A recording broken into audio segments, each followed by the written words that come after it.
Kanye West is getting sued, $30 million lawsuit from nearly 1,000 Sunday service members.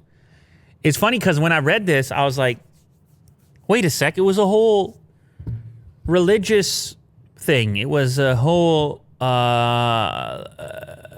uplifting, good feeling type of thing. And I'm like, 1,000 of those members were not happy the whole time. It kind of spoils it a little bit. But at the same time, I sat and thought about it as I saw those clips in the past of all them singing and dancing and everything else. It's like, wait a sec.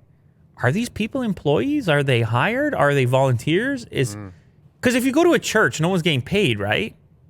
In the donations. No. I don't know. I guess they're getting the priest.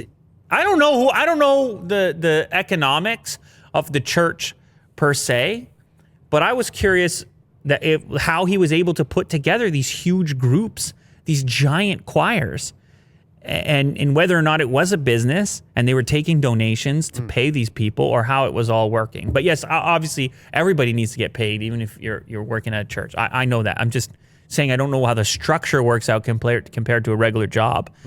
But anyway, apparently, according to this lawsuit, 1,000 different members have partnered together for 2 separate class action lawsuits. For example, one singer, Michael Pearson, said in court documents he was paid a flat rate of $250 regardless of the number of hours that he would work. There were no meals or restroom breaks, and was forced to stand or sit on the ground all weekend long. I don't know what this entails. But you get to meet Kanye. Well, I'm sure that's what Kanye was banking on, right? Like, I don't know if he's blindsided by this, thinking, hey, it's a movement or whatever, but yeah, for the social cause. But again, it's hard. It's also hard because he's a billionaire, right? So he's got the Yeezy stuff going on, and they know that. Everybody knows that. And so they're like, why is this guy doing, so well, and I'm not, and I'm sitting on the floor for all weekend, but you meet Kanye. And I don't go to the bathroom, or whatever the accusations happen to be. Obviously, this is a very surface level report on a situation.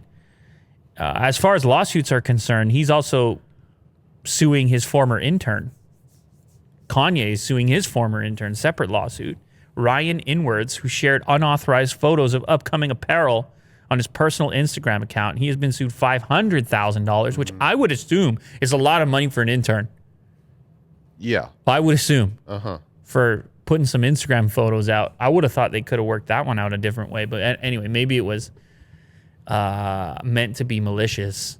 Maybe they had a sour departure or something. I'm not really sure how that went down, but a couple legal things going on for Mr. Kanye. I don't know. There's also rumors of him getting divorced. I don't want to get into it, but anyway, yeah, class action. Because you need lawyers to get divorced as well. Well, yeah, and their money. Oh, man. Imagine if you were the lawyer who got the Kardashian-Kanye divorce. Oh. Can you imagine? Because these guys are, they know what's on the table. They know that the amount of the assets that are going to have to be figured out, and they know they're in for a percentage of it. Madness. Anyway.